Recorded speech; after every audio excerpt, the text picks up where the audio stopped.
Hello, it's me. I was wondering if after all this lunch, you'd like to see some code. All right, let's go.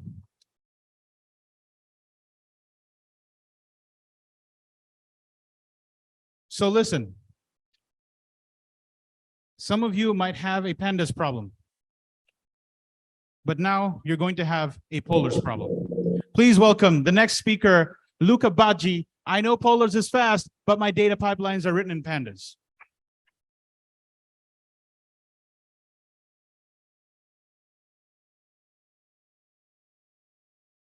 Hello, everybody. I'm so stoked to see so many of you here. My name is Luca, and I am also one of the local organizer of Python meetup in Milan. But as a day-to-day, like my day-to-day life, I am a data scientist. Actually, I'm a machine learning engineer. I really like to move data around. And as many of you, I think, have learned, I've started working with data using pandas. I've loved pandas. I've hated pandas, as every good, long-lasting relationship is based upon. Of course, there is also love and hate. But back in 2021, I found out about this project called Polars. It was obviously a ripoff of pandas, right? That was incredible. I used to come from an R background as well, from the data analytics part, unfortunately, for good or worse. And Polars had everything I wanted, I always wanted from pandas. A beautiful syntax, but also speed. And so today I would like to show you how you can move your data pipelines from pandas to polars, because I'm pretty sure that many of you have known about polars for a while now. So as every good keynote should start with, I would like to ask you some questions, because I would like to get a feel for how many of you already know the project. So how many of you already know polars, have ever heard about it? Yeah, fairly good amount of hands, right? So good. I also have like a sort of an overview of it for many of you that we will see for the first time. So how many of you have done exploratory analysis on a small machine like a laptop with 8 GB of RAM or something? Yeah, it becomes a pain, right? When you hit a critical threshold and you get pandas out of memory errors. Once the creator of pandas wrote that your RAM should be about 5 to 10 times greater than your database size or your data size if you want to work on it with pandas. So that's a common pain point, right? How many of you still, though, use it in production? Wow. Okay. What was expecting? So yeah, how many of you actually use something like PySpark then? Even like, good. Okay, not a lot. I'm here to tell you today that you can use Polars. You will be able to use Polars, hopefully after this one, to run for workflows, data workflow in production. One very last thing. How many of you know about DuckDB? Okay, good. So that's nice to start with. Do you use it in production? Okay, almost. Okay, that's a good point. That's good to start with.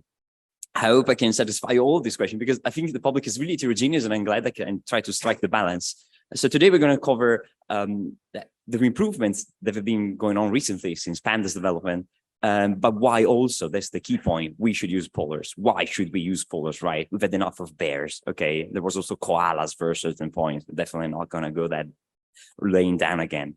And also, of course, where you should start with, and what are some other killer features for polars. I want to be straight about this. Pandas is getting faster. It is improving. And it's all thanks to a project called PyArrow that was founded by a guy named Wes McKinney, who was also the founder of Pandas, one of the core contributors back in the days.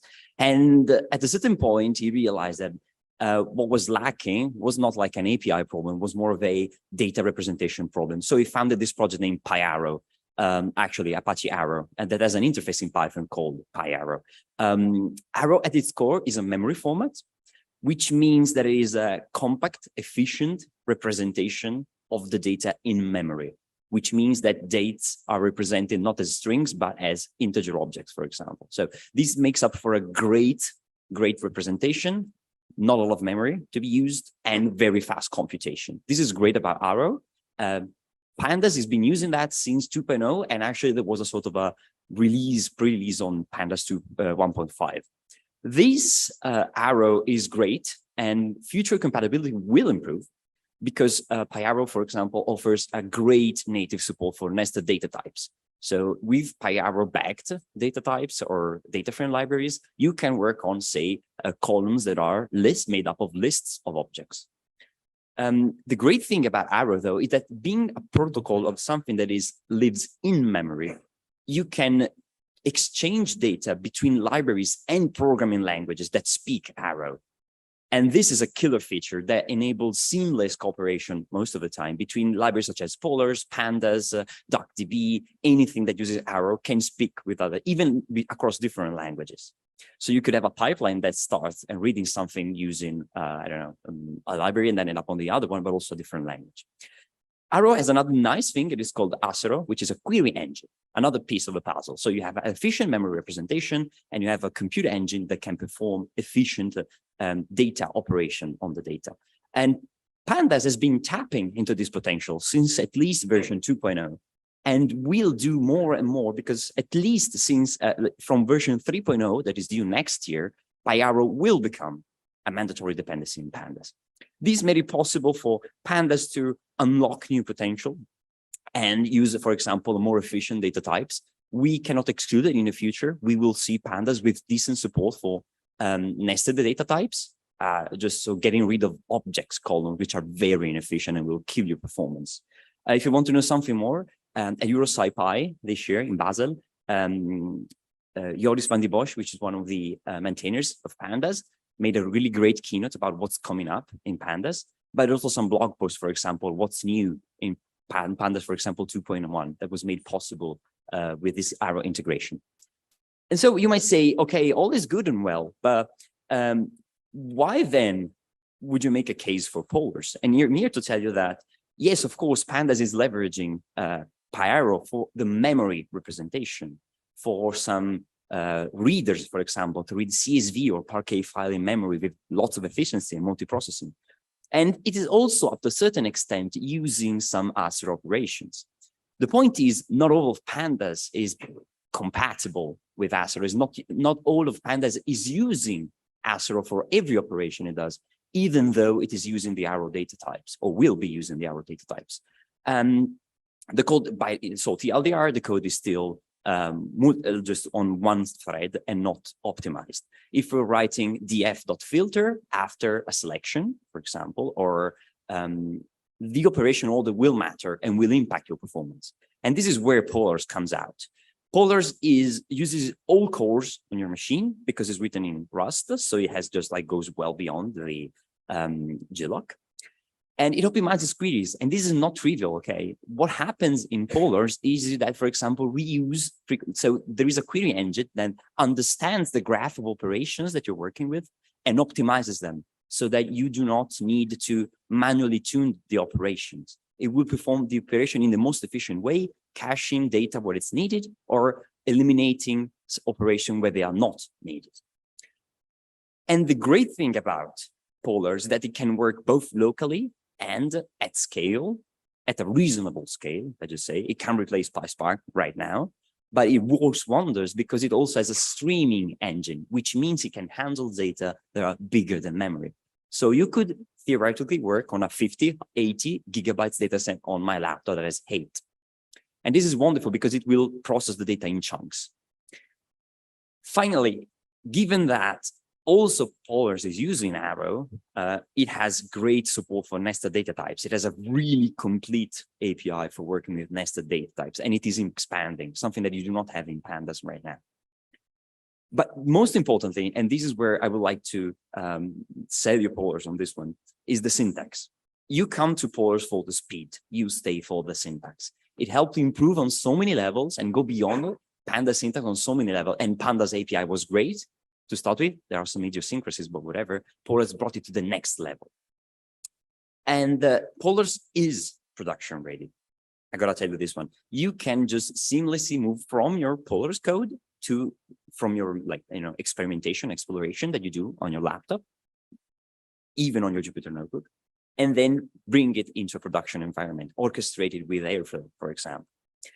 And this is all possible thanks to this amazing query engine that Richie Vink, the creator of Polars, talked extensively about at EuroSciPy.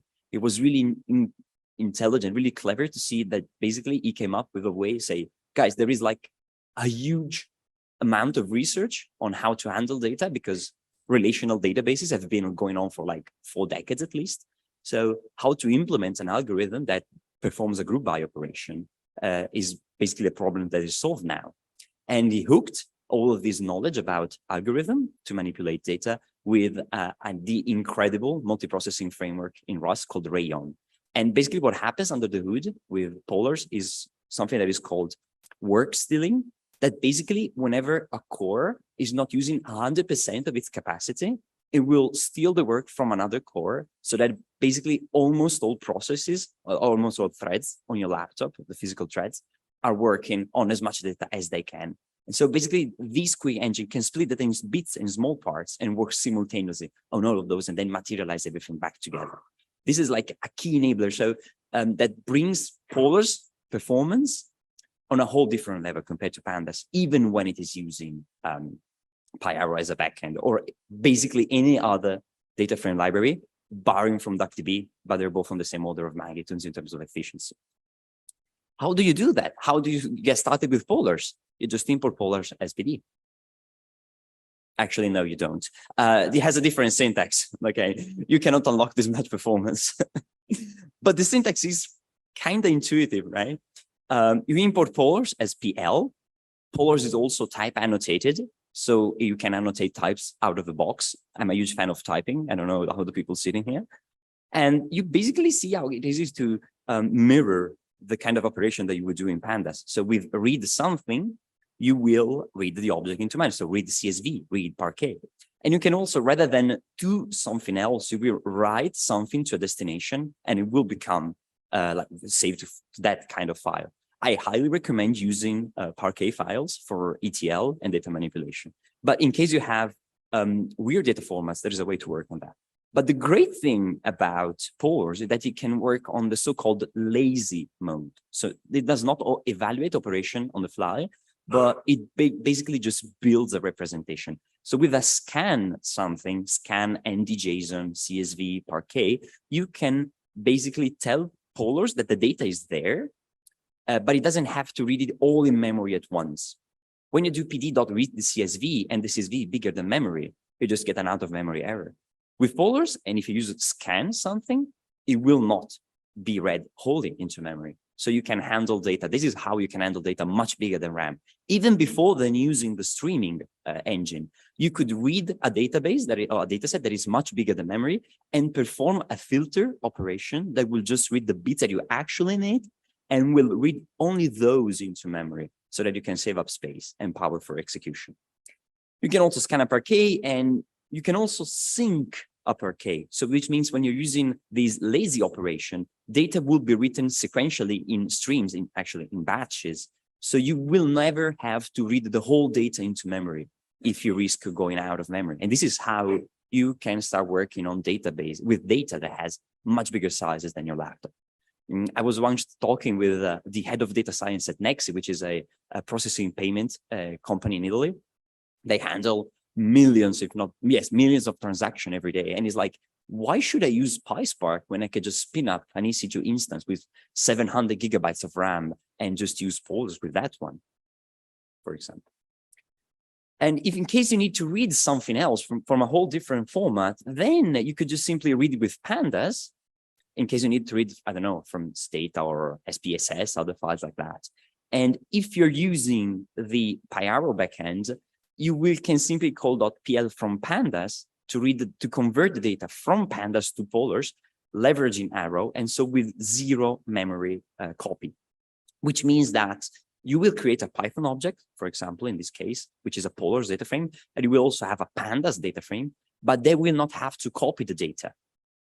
Whenever you create a new copy of a data frame, for example, with pandas or other libraries, like an NumPy array and then a pandas array, they're not reading the underlying memory representation. They're just a copy of the data that lives as both a pandas object and say an NumPy object. When you do that with polars and everything that is backed by Arrow, basically the objects are there at the Python level, but the data is read directly from the same regions of the memory. This is what enables seamless interchangeability between data and libraries that use Arrow. And then it comes the syntax. And this is a hell of a ride, guys. It's wonderful. You have a dot select. You do not have to use dot lock, for example, or actually you do not have a dot select method in pandas. It's called dot filter that performs selection on columns, which is quite counterintuitive. You can select columns using just a syntax, a list of strings, but you can also use pl.col. You can also say, I just want some columns of a certain data type. And then you can say polars data frame dot select pl call of that data type and retrieve all the columns of a certain data type. You can also use regex to filter. And you can say, okay, I just want every column, pl.call.pl.all, which feels like a bit like select star, right? And exclude some other columns. But since like version, I think 0.17, you can also use the selector syntax.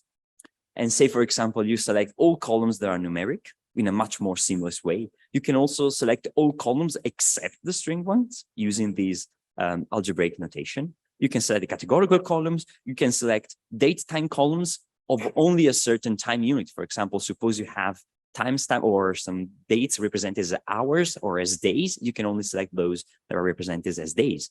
You can select only a collection of columns from a certain time zone, for example, if you're working with time series data. And you can say everything, like you can try and match against AV pattern without writing out a painful regex expression. And you can use algebra notation, for example, to select all columns that are not numeric and not integers, for example, or not, I don't know, strings, and retrieve everything that's left. Filtering is another wonderful thing, but let's keep that aside for a moment and still talk about how to create new columns with this with column syntax. You see how basically whenever you enter a dot filter, a dot group by, a dot with, or a dot select, you're entering this context where operations are lazily evaluated and optimized for you. And what's happening here is that you can work on the columns start and end, for example, extract the day and add a suffix to it. Doing this with pandas is possible, but you will have to use a lot of lambdas and the method called pd.assign. Actually, pandas is getting a pd.call equivalent. So we're going to see that at least in version 3, hopefully sooner. But still, see how this is, in my opinion, much easier to read, more compact, more flexible, more powerful, because you're creating 5 columns in one statement without having to resort to square brackets and crazy stuff. You can, without having to copy paste stuff, without having to use for loops. And inside this with column statement, optimization happens. So you can guarantee that not only it is more readable, but even faster. And see, for example, we can fetch the seconds, we can change the data type to an unsigned integer and provide an alias, so a different name for the column. Or in this case, we can work on string columns and, for example, replace these characters. And this is something that pandas already has, but polars takes it to the next level, the capability of, say, having these dedicated namespaces for operation on certain data types. And you can extend polars, you building like a third-party library that will register a new namespace. For example, if you're working on time series, you could create a .tsa namespace inside of which all of your custom function will live and will benefit from the polar syntax and optimizer. We can even work on arrays, and this is great because it's something that natively isn't supported in pandas, for example. So see here, for example, I have a column name. I want to split into like whenever I found a space, a blank space. And so basically what happened up until here is that I will get basically a column that contains a list of 2 elements, for example. And I can fetch the first one, calling the .arr, the .array namespace, and the function inside of it. And we can do basically the same with dictionaries. But since everything is using PyHarrow under the hood, you will enjoy from parallel multiprocessing, parallelism, and multi-threaded code working on your operations, like on these expressions. So it's not calling .apply and doing a for loop on every element on the inside. It's much more smarter than that. You can also do filtering, and this is where it becomes sick. For example, here you can filter on some columns, and this is where the magic happens, because basically when you say read some data and then filter, and if you're in lazy mode, what polars will understand is that it only has to fetch from the file, the Parquet file, for example, only the rows that match these conditions, which will save you so much memory. Natively, this is not possible to do in Pandas currently, unless you're using Parquet, but that's another thing. And group bys are a whole other thing. I've always thought that it was a bit tedious, and I never fully grasped how you use square brackets in Pandas with group by operations. Here you just say, okay, I want to group by, and then you enter the dot aggregate context, where you can create and manipulate, you could do so many manipulation. You can do this in Pandas.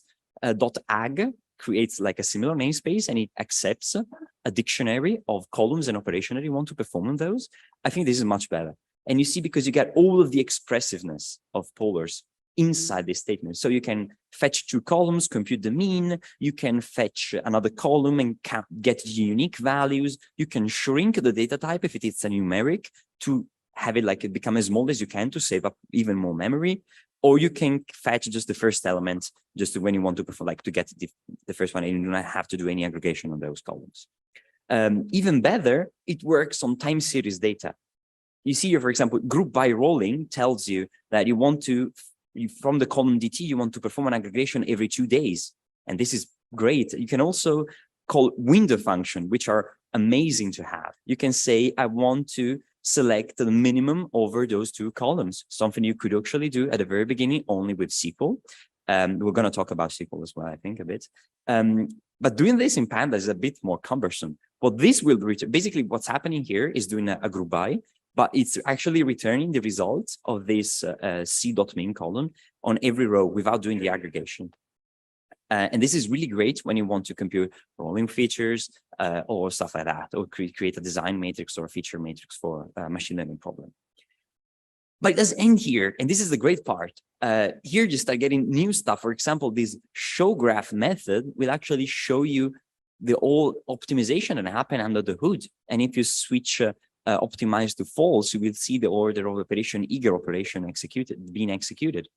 And then you can compare and see what kind of optimization happened and maybe where the bottleneck is, especially because you can call dot profile after any context and get the time and even plot the time of the operation and how they happen and identify where the bottleneck is in case you have these kind of constraints. Another great thing is that you can create lazy objects and cast an object into lazy mode anytime. And when you want to switch from eager to lazy, it's so effortless. It's just as enough as saying calling .lazy on a data frame, or just using scan something. It will always return a lazy frame where every operation will be optimized and fed into the query optimizer. For example, here I have this lazy frame. I can filter. I can do whatever I want, and then I can call .collect with an optional argument called streaming to perform the lazy operation and bring it, materialize everything back into memory. Another thing, most of you know DuckDB. DuckDB is another great framework. It's basically an embedded data set. They want to be SQLite for OLAP processing. Basically, Polars can do is basically the same, right? And it is great, and it has much more support for SQL API. DuckDB is great, and it is basically in the same, lies in the same order of magnitude as Polars.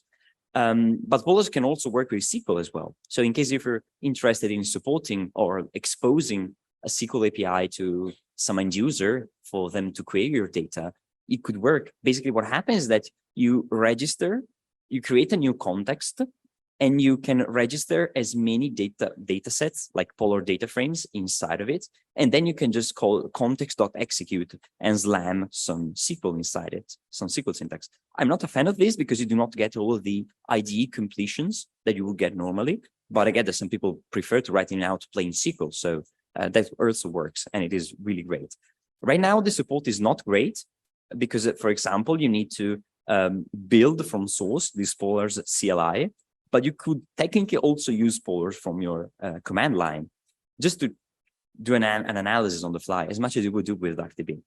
And this is a lot of stuff, and it's really great. And you also see, I couldn't show them because I would went overboard with the slides, but you see that it also offers like a really nice representation in ASCII art, where you see also the data type of your object, which is something that you should not underestimate how useful that is. it has an amazing community. Like the best thing that I read about Polars is that, and I found myself wondering, chatting in the Discord, is the amount of competence, of dedication, of openness of the people that are building it and want to spread it. And even the maintainer of Polars found out that sometimes Python community might be a bit toxic, and he didn't find that, in the Polars community. And it is a great place to get started. The docs are great though, so you should definitely check those out.